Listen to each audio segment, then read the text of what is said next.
என்றென்றும் கை கொடுப்பது உறவா நட்பா? US கனெக்டிகட் கல்யாண மாலை நிகழ்ச்சியில் நடுவரின் தொடக்க உரை சென்ற வார தொடர்ச்சி. நீங்க கொடுத்திருக்கிற தலைப்பு என்ற என்றென்றும் கை கொடுப்பது யார்? உறவா இல்லை நட்பா? சில தூரத்தில் வந்து வாழக்கூடிய உங்களுடைய உள்ளங்களில் ஏதோ இந்த கேள்வி இருக்கு. அந்த வினாவிற்கு ஒரு விடை கண்டுபிடிக்க வேண்டும் என்ற ஆர்வத்தோடு கூட இந்த தலைப்பை கொடுத்து இதை பற்றி நீங்கள் ஒரு முடிவுக்கு வாங்க அப்படின்னு ஆசைப்பட்டிருக்கிறாங்க. சொந்த பந்தங்களே, ஊரில் தொலைச்சிட்டு இங்கே வந்து உட்கார்ந்துருக்கிற ஆட்கள் நிறைய பேர் மனசில் இங்கே உட்கார்ந்து அங்கே நினைப்புகள்லாம் ஓடி விளையாண்ட இடங்கள், படித்த பள்ளிக்கூடங்கள், பாஞ்சு சண்டை போட்ட அக்கா இல்லை அண்ணன், அந்த மாதிரி ஒவ்வொரு விஷயத்துலேயும் நாம் இழந்துவிட்ட அந்த உறவுகளை இங்கே இருந்து கொண்டே நினைத்து பார்ப்பது இல்லை நட்பை நினைக்கிறதா? எதையா என்று உங்களுடைய மனதுகள் அப்போதைக்கப்போது தனிமையில் நின்று கொண்டு எண்ணுகிற எண்ண ஓட்டத்தை திரும்ப ஒரு முறை மீள்பார்வைக்காக கொண்டு வந்து சேர்க்கிறதுக்கு இது ஒரு வாய்ப்பு. இந்த வாய்ப்பில் 6 பேர் பங்கு கொள்கிறாங்க. இங்கே உள்ளூர் மேளங்கள் இந்த பக்கமும் 4 பேர் உள்ளூரில். ஒரு புறம் நட்பே என்று சொல்ல வருகிறார் திருவாளர் சுரேஷ் தம்புராஜ் அவர்கள். அவர் திருநெல்வேலினா தமிழுக்கும் திருநெல்லைக்கும் அவ்வளவு தொடர்புகள் உண்டு. அந்த மண்ணை சேர்ந்தவர். அங்கேருந்து இங்கே வந்து அங்கே எம்டெக் படிச்சுட்டு இங்கே ஒரு வங்கியில் வைஸ் பிரசிடெண்ட்டாக இருக்கார். ஆள் ரொம்ப பார்க்குறதுக்கு, அவரை பார்க்கும்போது எனக்கு ஒரு சந்தோஷம். மேடையில் நான் தனியாக இருக்கக்கூடாது பாருங்க. அடுத்தவங்க மருத்துவர் வரலட்சுமி நிரஞ்சன். அவங்கள பார்க்க பயமாக இருக்குது. ஏன் அப்படின்னா கவிஞர், புத்தகம் போட்டிருக்காங்க. அவங்க பார்ப்பது மருத்துவத்துறை, அதில் இருந்துக்கிட்டு இப்படி எழுதுறது அப்படின்னா அது இங்கெல்லாம் மருத்துவராக இருந்து பணி செய்கிறது என்பது எந்த நேரம் வழக்கு வருமோன்னு பயப்படணும். யார் போடுவான்னு சொல்ல முடியாது. நம்ம ஊரில் அப்படி கிடையாது. அது வேற. இங்கே ஆலாம் சொல்ல முடியாது, நிறுத்தி வச்சிருவான். அந்த ஊரில் இருந்து இருக்கிற துறையிலையும் பேர் பெற்றவர்கள் எழுத்துலையும் ஒரு திறமை காட்டியிருக்கிறாங்கன்னா ஒரு பயமாக இருக்குமா இல்லையா நமக்கு? அவங்க. அடுத்தது பாரதி. சொல்லணுமா? அந்த பக்கத்தில் இல்லைங்க, உறவு தாங்க. அவங்க திருமதி பூமா நம்பிராஜன். அவங்க தான் இன்றைக்கி எங்களுக்கு சாப்பாடும் போட்டவர்கள ஒரு ஆள். ஏன்னா சாப்பாடு உப்பிட்டவரை உள்ளளவு நினைன்றக்காக இந்த மேடை இலைக்காவது நினைக்க வேண்டாமா? அவங்க ஒரு இன்சூரன்ஸ் நிறுவனத்தில் பணியில் இருக்கிறாங்க. அதை விட கர்நாடிக் இசை ஆசிரியர். அவங்க பல துறைகளில் திறமை மிக்கவர்களாக நல்லா இருக்காங்க. அடுத்தவர் ஒரு PhD சயின்டிஸ்ட் கதிர் முத்துசாமி. அவர் மதுரை மாவட்டத்துக்குள்ள.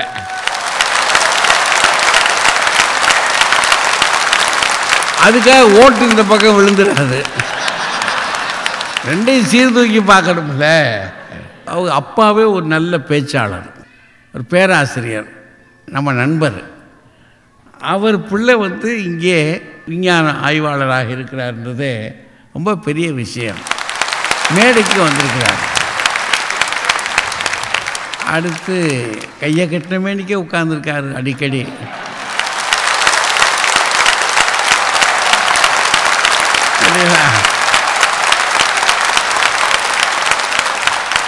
எதுக்கு இந்த பாரதியை கண்டா இவ்வளவு பயமா? எதுக்கு? அவர் ராஜா நல்ல வளர்ந்து திறமையாக பேசுகிற ஒரு மிகச்சிறந்த பேச்சாளராக வந்துட்டார்.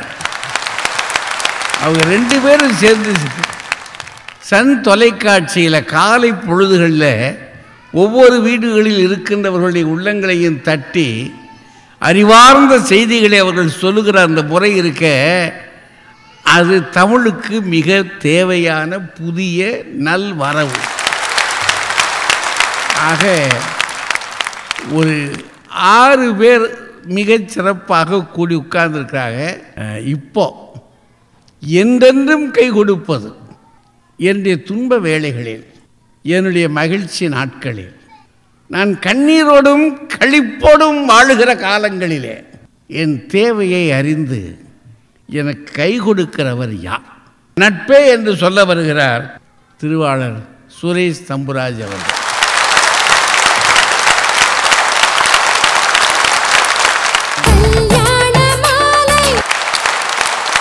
வியாதிக்கு மருந்து வாங்கலாம், வீம்புக்கு மருந்து வாங்க முடியுமா ஐயா? ஆனால் எனக்கு தெரிஞ்சு இங்கே ஒரு 3 பேர் வீம்புக்கு மருந்து வாங்க வந்திருக்காங்க. கையில் காசு நிறைய இருக்கும். வசிக்கிறது அமெரிக்காவில். 2 பேர் கிரீன் கார்டு வாங்கி சிட்டிசன் ஆக போகிறாங்க. ஒருத்தர் அமெரிக்கா மாப்பிள்ளைக்கு தான் பொண்ணை வேற கட்டி கொடுத்துருக்காரு, ஸ்ரேயாவை. ஓ அப்படி. ஓஹோ,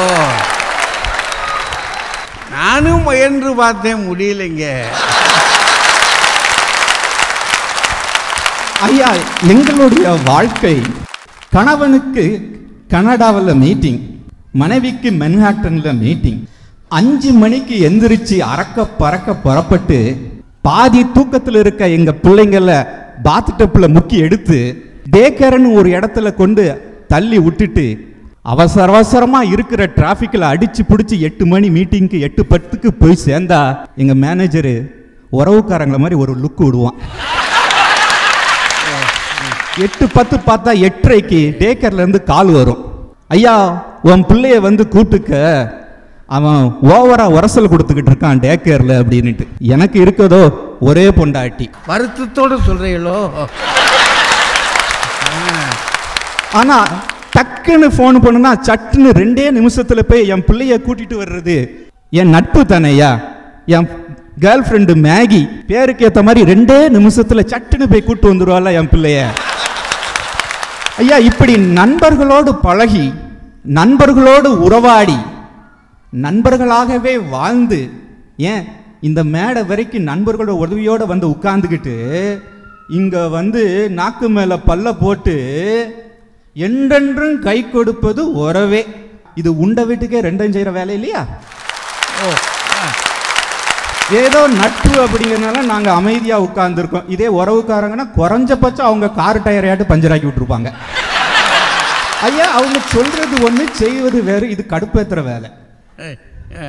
சொல்லும் செயலும் ஒன்றாக இருந்தால்தான் உத்தமமானவர்கள், உண்மையானவர்கள், நாகரிகம் தெரிஞ்சவர்கள். நாங்க 3 நாகரிகமானவங்க.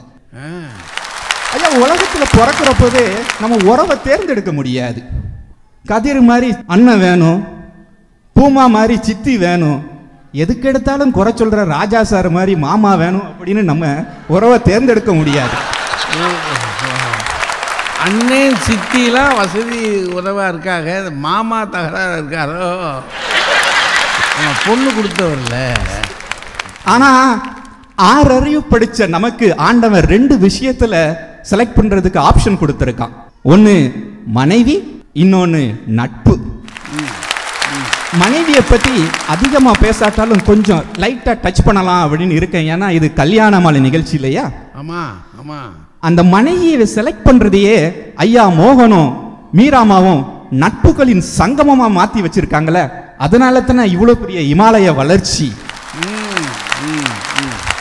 மோகன் ஐயா அன்பா கூப்பிட்டு ஆதரவா பக்கத்தில் உட்கார வச்சு, வாங்க பழகலாம், என்கிட்ட நிறைய ஜாதகம் இருக்கு, பிடிச்சிருந்தா கட்டிக்கோங்க, இல்லைன்னா ஃப்ரெண்ட்ஸாவே இருப்போம். எங்கேயோ கேட்ட மாதிரி இருக்கு. மோகன் ஐயா நமக்கு என்ன சொந்தக்காரர்? 4 பேர் நல்லா இருக்குன்னு ஒரு நண்பர் தானே. அதனால தானே அவரும் அவரை சேர்ந்து 2 லட்சம் குடும்பங்களும் நல்லா இருக்கு. இதுதானையா நட்பு. அவர் மட்டும் குடும்பம் அப்படின்னு ஒரு குண்டு சட்டிக்குள்ள குதிரை ஓட்டிக்கிட்டு இருந்தா அதிகபட்சம் இன்னைக்கு அவர் வீட்டு போர்டுல நன்னிலம் வெங்கடேசன் அசிஸ்டன்ட் மேனேஜர் பின்னி மில்ஸ்னு ஒரு போர்டு தொங்கிக்கிட்டு இருக்கும். ஐயா இப்ப இந்த கூட்டத்தை பார்த்தீங்கன்னா இதுலயே தெரியுதுயா, நம்ம சூப்பர் ஸ்டார் ரஜினி சொன்ன மாதிரி, கண்ணா இது காசுக்காக வந்த கூட்டம் இல்லை, சொந்தக்காரங்க மாதிரி. இது அன்பால நட்பால வந்த பாச கூட்டம் ஐயா. கருப்பா இருக்கிற கருவாப்பயலுக்கு எதுக்கு கல்லூரி படிப்பு? இது எதிர்த்து விட்டு உறவுக்காரங்க. நான் கருப்பாயா? சொக்க தங்கம். நட்புங்கிறது மைக்கு மாதிரி. நான் இங்கே இருந்தேன்னா இந்த மைக்கை பிடிச்சிப்பேன், அங்கே போனால் அந்த மைக்கை பிடிச்சிப்பேன். ஆனால் உறவுங்கிறது என்னோட கை மாதிரி. அது எங்கே போனாலும் என் கூட தான் வரும், எனக்கு கை கொடுக்கும். என்றென்றும் கை கொடுப்பது நட்பே என சுரேஷ் தொடர, உறவே என வாதிட வருகிறார் பூமா நம்பிராஜன். அடுத்த வாரம். ஐயா, நான் திருவள்ளுவரை கண்டதில்லை, ஆனால் திருக்குறளை எங்களுக்கு எளிதாக தந்த உங்களை கண்டிருக்கிறேன். அதாவது என் தலையில் ஐஸ் நிற்காதுன்னு தெரிஞ்சோம். எப்படி முடிக்கிறாங்க பாருங்க. நட்புங்கிறது மாறக்கூடியதுங்கய்யா. புது நண்பன் பழைய நண்பன் சொல்லாமுங்க. ஆனா அதோ அங்க போறாரே அவர் தான் உங்க பழைய பெரியப்பா அப்படின்னு சொன்னா நல்லா வாங்க இருக்கு.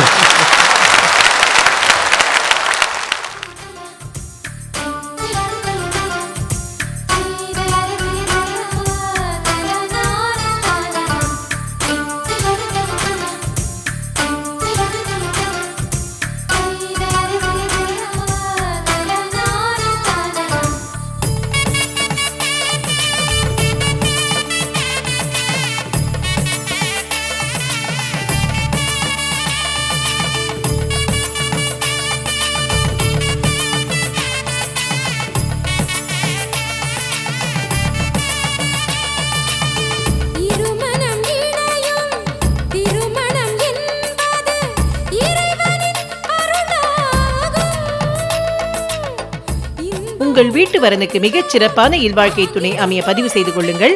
kmmatrimony.com.